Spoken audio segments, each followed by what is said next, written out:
Bwana nikwambia naenda kupiga story na Jeni mwenyewe bwana, ndugu mtazamaji. Usiondoke mbali, usikae mbali sana bwana. Mambo ni aje?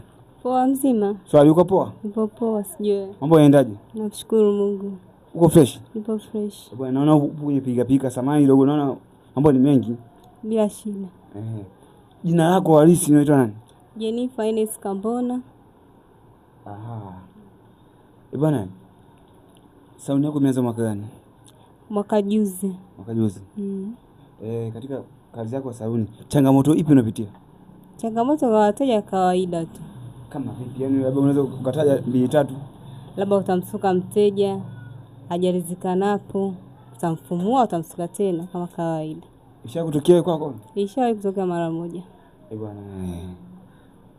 Ngoja naomba niongee na wateja hapa. Habari? Safi hali. Uko poa? Niko poa. Mambo yanaendaje? Safi tu. Kwa nini umepita sauni zote umekuja kwa Jeni? Jeni yuko vizuri. Yuko vizuri? Mkarimu. Ana lugha nzuri. Alafu hata ukisuka yani ukija hapa ukisuka nywele inakaa yani tofauti na sehemu nyingine yani. Bwana umesikia?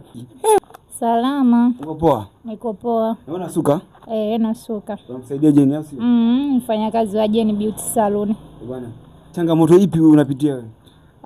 Changamoto ni nyingi, naweza kumsuka mteja akwambia sio msuko huo nilokuonyesha kwenye simu. Mnarekebisha ili mteja afurahi. Mwingine anasema bwana mimi nataka hata kama kichwa changu kibovu mikaa vibaya kina matuta si manundu nataka hivi hivi, unamfanyaje? Tunamsuka. Bwana mimi sina mengi sana. Nilikuwa kwa Jeni Sauni. Bwana namba zake za simu nishazitaja. Piga namba 0659 84 62 89 au 0752 34 04 36.